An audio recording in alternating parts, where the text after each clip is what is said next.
Hello guys, आज अपन again वापस पढ़ते हैं आपके प्रीपोजिशन के टॉपिक के बारे में, जो कि प्रीपोजिशन काफी पॉइंट ऑफ व्यू इंपॉर्टेंट है in the sense of air force and navy.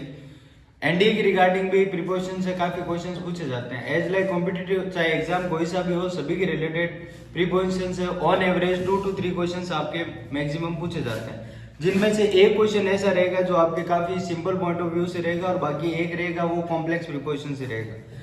Complex prepositions आपको पर्टिकुलर अपन जो फिक्स प्रीपोजिशंस है उनसे अपन देखे जाते हैं। हालांकि कुछ एक रिफ्रेशर्स में या कुछ एक टीचर्स डायरेक्टली बता देते हैं भाई लिंक वाइज इसको ऐसे याद कर लो, इसको ऐसे रट लो। अपन पर्टिकुलर वर्ड के हिसाब से याद करेंगे कि भाई इन शब्द का मीनिंग क्या है और इस शब्द के जितने भी ऐसे मीनिंग है उन सभी के साथ में प्रीपोजिशंस कौन सा आएगा। First of all upon prepositions के बेसिक पढ़ते हैं। भाई बेसिक प्रीपोजिशंस क्या होता है। एज लाइक डेफिनेट लोकेशन के लिए क्या आता है, डेफिनेट टाइम के लिए क्या आता है। अधिकतर आपके पॉइंट ऑफ व्यू एग्जाम से ये यांत्रिकी क्लियर हो जाता है। हालांकि अपन स्टार्ट करते हैं अभी आपके एंड स्टार्ट अपन यहाँ से करेंगे कि फिक्स प्रीपोजिशंस कौन कौन से होते हैं। नेक्स्ट आपके पर्टिकुलर जो बेसिक प्रीपोजिशंस है वो कौन कौन से होते हैं। So let's start.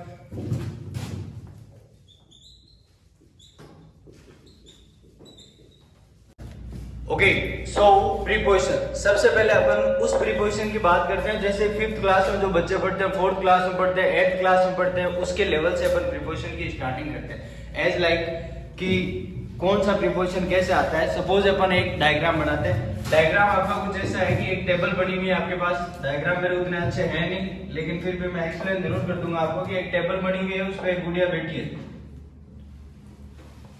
जस्ट ऊपर उसके एक फैन है एंड इसके नीचे एक गुड़िया खेल रही है। और अब पर्टिकुलर बात आपकी ये आती है कि एक डायग्राम है, इससे आपके 2 से 3 प्रीपोजिशंस कवर अप हो जाते हैं। जैसे फॉर एग्जांपल आपके जैसे मान लो ये फैन है, फैन आपके कांटेक्ट में बिल्कुल भी नहीं है, तो जो कांटेक्ट में नहीं हो और ऊपर हो उसके लिए अपन मैक्सिमम केस में ओवर या अपन यूज करते हैं अबव। या तो अपन यूज करेंगे और या अपन यूज करेंगे अबव। सपोज दैट आपके अबव और बिलो आपके मोस्ट प्रोबेबली दो एग्जामिनेशन पॉइंट ऑफ व्यू से इंपॉर्टेंट ऐसे है कि एक तो आपकी पोजीशन और एक आपका लेवल। एक तो आपकी पोजीशन और एक आपका लेवल बताने के लिए मोस्ट प्रोबेबली आपको यूज करना होगा वो होगा अबव या बिलो।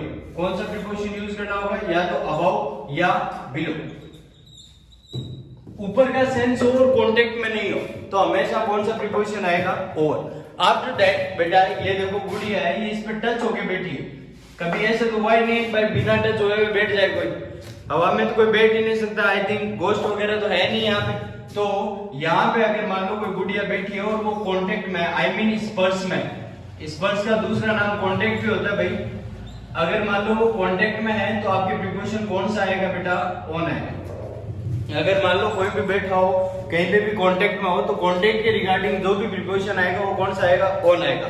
आफ्टर दैट ये गुड़िया है, ये नीचे बैठी है तो बेटा नीचे और कांटेक्ट में नहीं है। अगेन नीचे और कांटेक्ट में नहीं है तो प्रीपोजिशन आपका कौन सा आएगा, वो आ जाएगा अंडर। अगेन कौन सा प्रीपोजिशन आ जाएगा बेटा, अंडर। अब ये कुछ एक प्रीपोजिशन है, यहाँ से आपकी 2 बातें क्लियर होती है बेटा। एक तो आते हैं आपका कांटेक्ट में जो भी हो उसके रिगार्डिंग कौन सा आएगा, प्रीपोजिशन ऑन आएगा। एक आपका ये पॉइंट ऑफ व्यू क्लियर होता है कि पोजीशन, लेवल और पोजीशन बताने के लिए अगेन आपका प्रीपोजिशन कौन सा आएगा, या तो अबव आएगा नहीं तो बिलो आएगा। अगर मान लो कोई चीज आपसे ऊपर है और कोई टच में नहीं है तो आपके रिगार्डिंग प्रीपोजिशन कौन सा आ सकता है, और भी आ सकता है, अबव भी आ सकता है। मोस्ट प्रोबेबली आपका जो प्रीपोजिशन आएगा बेटा वो ओवर आएगा। आफ्टर दैट आपके मान लो टेबल है, उसके नीचे कोई गुड़िया बैठी है और उसके रिगार्डिंग अगर अपन प्रीपोजिशन सोचें तो वो कौन सा आएगा, जो कि कांटेक्ट में हो, इस पर्सन में नहीं हो तो वो आ जाएगा अंडर। इसके रिगार्डिंग अपन 1-2 क्वेश्चन देता हूं मैं, देखिए आप कर पाते हो नहीं कर पाते। फर्स्ट क्वेश्चन है आपका, my book is dash the table. My book is dash the table. अब बेटा यहाँ पे आपको ये बताया गया है कि my book is dash the table, कि मेरी जो किताब है वो टेबल के ऊपर है। अब आपको पता है टेबल के ऊपर किताब हवा में तो रह नहीं सकती, तो वो हमेशा किस में रहेगी, स्पर्श में रहेगी। और स्पर्श में रहती आप बिना सोचे समझे कौन सा प्रीपोजिशन लगा दोगे, on the table. After that बेटा एक चीज यहाँ से मोस्ट इंपोर्टेंट आपके कवर होती है। आप ऐसा सोचोगे कि सर बेड कवर है पूरा कांटेक्ट में है तो मतलब ऑन ही आएगा।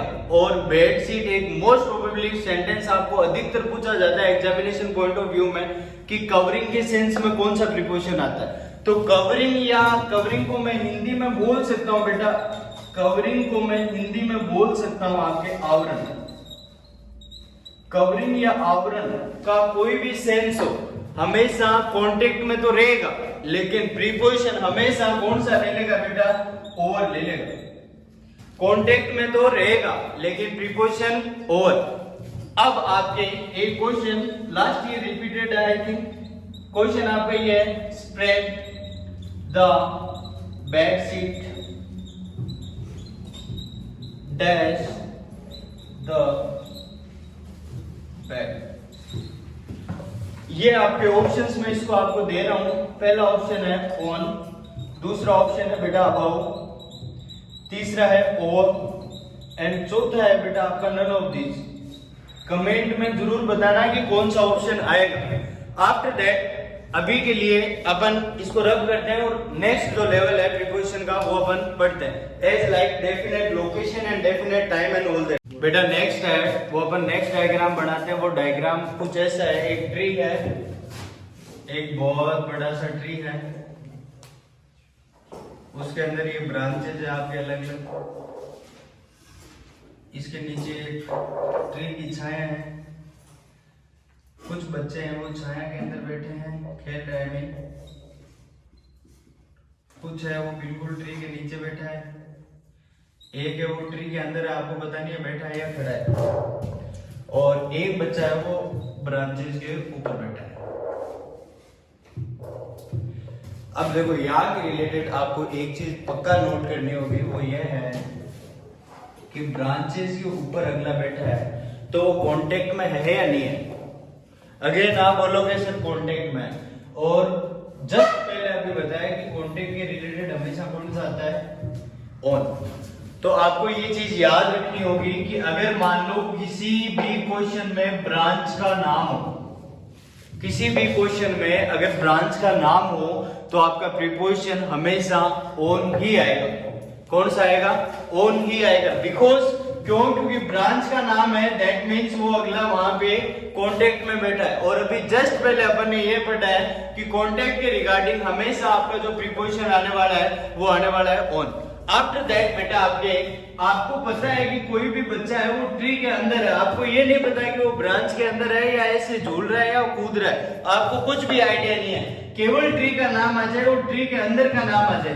तो हमेशा एक चीज याद रखना है कि बेटा अगर मान लो कभी भी ऐसे हो जाए कोई भी बाउंड्री, अगर कभी भी ऐसे हो जाए कोई भी बाउंड्री, ये आपकी बाउंड्री है, मान लो आपका खेत है उसकी ये बाउंड्री है, अगर मान लो कोई भी बाउंड्री उसके अंदर कोई भी है या उसके अंदर का सेंस हो, तो अंदर का सेंस होते ही हमेशा प्रीपोजिशन कौन सा आ जाएगा बेटा, इन। किसका सेंस हो अगर अंदर का।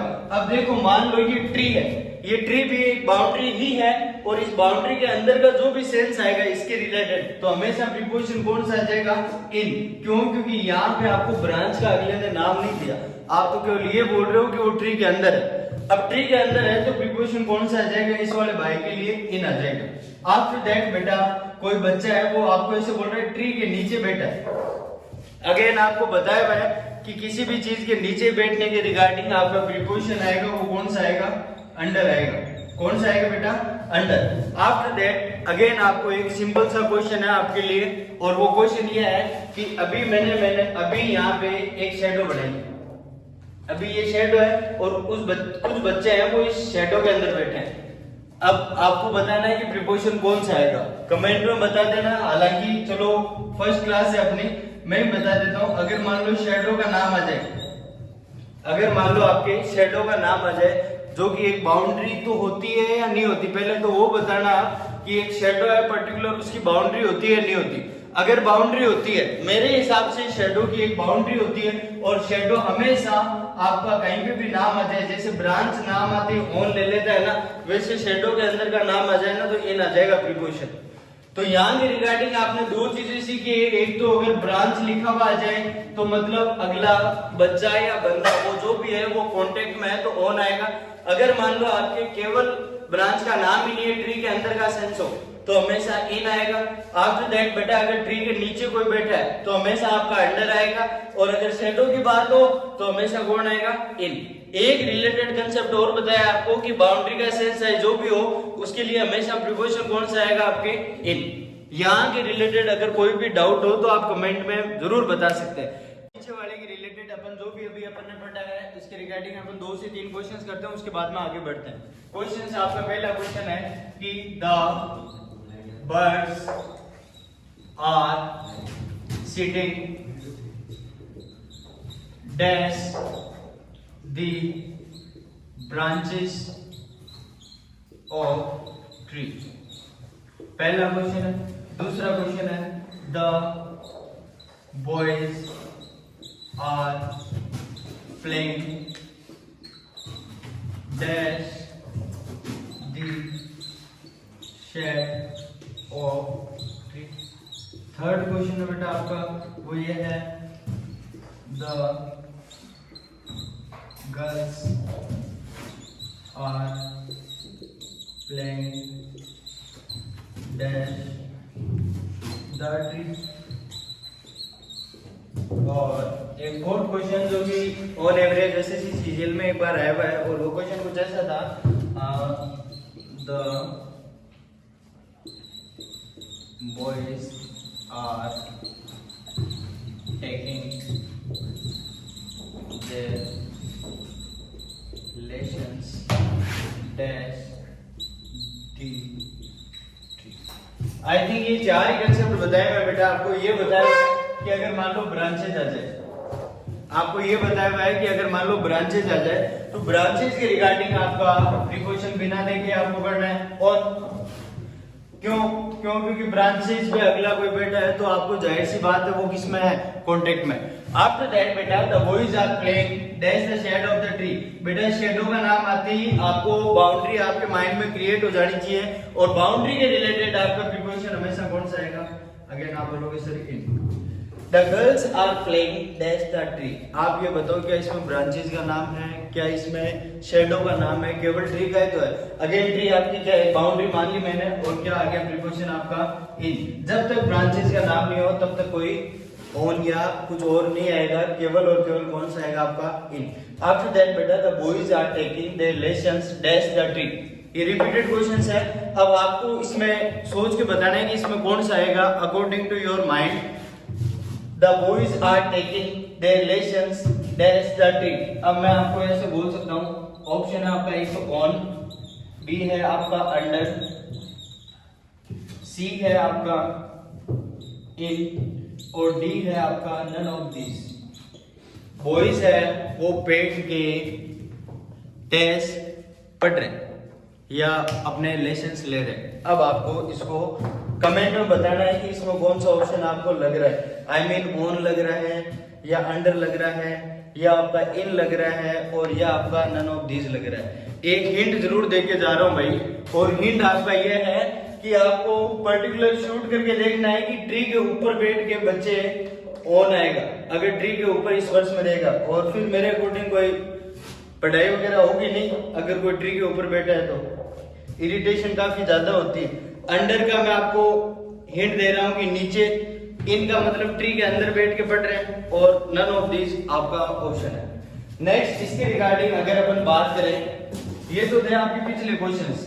आगे की अपन बात करें तो इसमें ये आता है बेटा कि पर्टिकुलर लोकेशन के रिगार्डिंग, टाइम के रिगार्डिंग, डे के रिगार्डिंग, डेट के रिगार्डिंग, इनके साथ में कौन सा आता है? Month, year. ये 6 चीजें ऐसी होती है जो बेटा लगभग आपके रिपीटेड रहती है। 6 चीजें आपकी ऐसी रहती है जो लगभग रिपीटेड रहती है। और याद ऐसे रखना, सिंपली स्टार्ट कर रहे हैं कि अगर मान लो आपकी डेफिनेट लोकेशन आए, अगर आपकी क्या आ जाए बेटा? Definite location. मतलब लोकेशन का मतलब होता है फिक्स निर्धारित जगह। डेफिनेट लोकेशन आ जाए। अगर मान लो आपका डेफिनेट टाइम आ जाए, अगर आपका क्या आ जाए बेटा? डेफिनेट टाइम आ जाए। डेफिनेट लोकेशन हो चाहे डेफिनेट टाइम हो, हमेशा प्रीपोजिशन आपका कौन सा आएगा बेटा? एट। डेफिनेट लोकेशन चाहे डेफिनेट टाइम। अब देखो आप कहीं पे भी बैठोगे तो आपको गारंटी सी बात है बेटा, आपको सीट का मतलब बैठना, और आप किसी न किसी फिक्स लोकेशन पे बैठोगे। हवा में मैं भी नहीं बैठ सकता और आप भी नहीं बैठ सकते। अगर मान लो बैठने के रिलेटेड मतलब सीट टी आया हुआ है, अगेन डेफिनेट टाइम, अगेन मान लो आपका टाइम है तो टाइम के रिलेटेड टी है, और इन सभी के साथ में एक मतलब अगेन टी। हमेशा बैठने के रिलेटेड मतलब डेफिनेट लोकेशन के रिगार्डिंग, डेफिनेट टाइम के रिगार्डिंग प्रीपोजिशन एक ही आएगा, और वो है आपका एट। आफ्टर दैट बेटा एक तो आता है आपके डेफिनेट डे, निर्धारित दिन डे, और एक है बेटा डेफिनेट डेट, निर्धारित तिथि। इन दोनों के साथ में बेटा डे हो चाहे डेट हो, हमेशा कौन आएगा? ऑन। चाहे आपका डे हो चाहे आपकी डेट हो, हमेशा प्रीपोजिशन कौन सा आएगा? ऑन। आफ्टर दैट बेटा एक तो बच गया आपके डेफिनेट मंथ,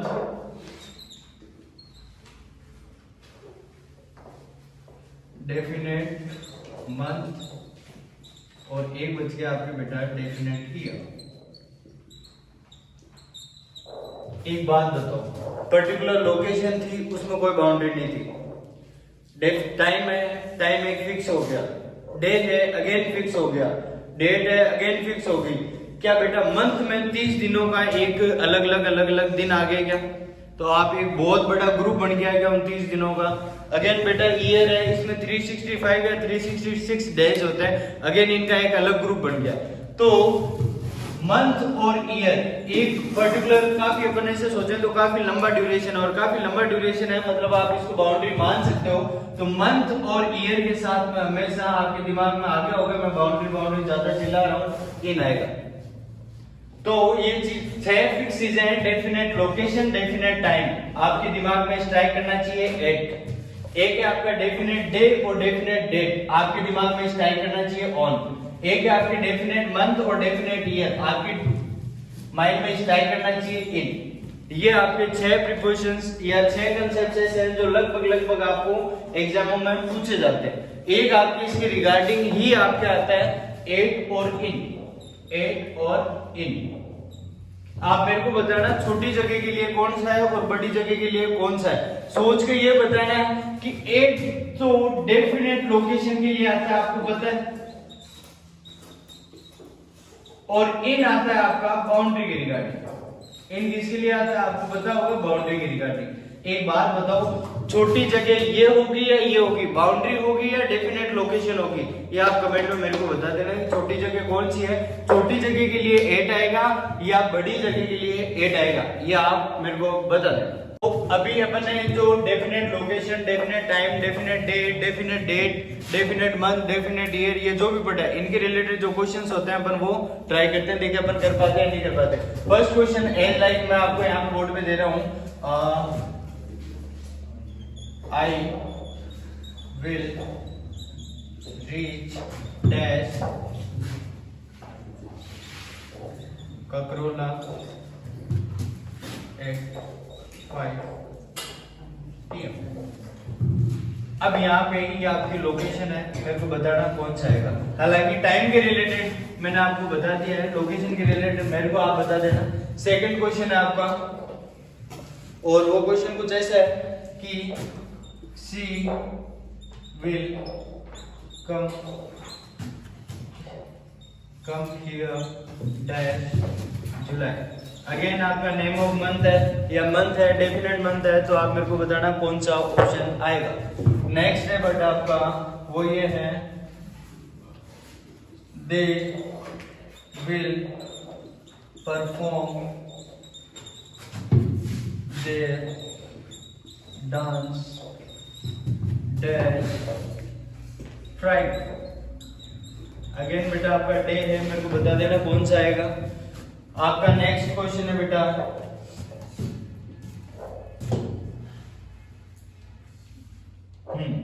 नेक्स्ट क्वेश्चन है सी लिव्स इन डैश, ये तो मैंने बता दिया वापस, she lives dash Kakrola dash Delhi. ये बताओ भाई, कुछ बच्चे कंफ्यूज हो जाएंगे कि क्या होगा क्या नहीं होगा। एक तो मैंने लिख दिया था, हालांकि पहला ऑप्शन है आपका, पहले में तो 8 और दूसरे में भी 8। दूसरा ऑप्शन है बेटा एट और दूसरे में इन, तीसरा ऑप्शन है इन और चौथे एट, और डी ऑप्शन है आपका वो है बेटा नन ऑफ दिस। ये अभी भी बताया था कि स्मॉलर सिटीज के लिए या बिगर सिटीज के लिए या छोटी जगह के लिए या बड़ी जगह के लिए कौन आएगा, कैसे आएगा। पहला क्वेश्चन है I will reach dash Kakrola at 5 PM। आपको पता है लोकेशन का नाम है ककरोला विलेज, जो कि द्वारका में है, सेक्टर 16 के अंदर। बेटा ये जो विलेज है डेफिनेट लोकेशन है या नहीं है? अगर है तो इसके साथ में प्रीपोजिशन कौन का आ गया, आप बोलोगे sir at. She will come here dash July, again name of month या डेफिनेट मंथ, डेफिनेट ईयर हो चाहे डेफिनेट मंथ हो, आपको पता है प्रीपोजिशन हमेशा कौन सा आएगा, इन। नेक्स्ट है they will perform their dance dash Friday, बेटा डेफिनेट डे हो चाहे डेफिनेट डे हो, डेट हो। अगर मान लो कि आप फ्राइडे की जगह मैं ऐसे कर देता ना 17th of July, 17th of July, again date हो चाहे डे हो, हमेशा प्रीपोजिशन कौन सा आएगा बेटा आपका, ऑन। और नेक्स्ट है she lives dash Kakrola dash Delhi, बेटा यहाँ पे आपका छोटी जगह के लिए एट और बड़ी जगह के लिए इन, बिकॉज दिल्ली की जो बाउंड्री है क्या उसी के अंदर ककरोला विलेज आ रहा है क्या, तो बाउंड्री के सेंस में तो हमेशा इन आएगा, और वैसे आपका प्रीपोजिशन कौन सा आएगा, एट आएगा। ये तो थे आपके कुछ एक बेटा छोटे छोटे कंसेप्ट प्रीपोजिशंस के। यहाँ से अपन आगे स्टार्ट करेंगे, वो अपन करेंगे फिक्स प्रीपोजिशंस, और फिक्स प्रीपोजिशंस में अपन ऐसे स्टार्ट करेंगे कि जैसे आपके जो बेसिक और भी प्रीपोजिशंस है वो आपके साथ कवर होते रहेंगे। सो नेक्स्ट वीडियो में अपन इसके जो आगे क्या है, I mean जो फिक्स प्रीपोजिशंस है वो अपन कवर अप करेंगे। Thank you.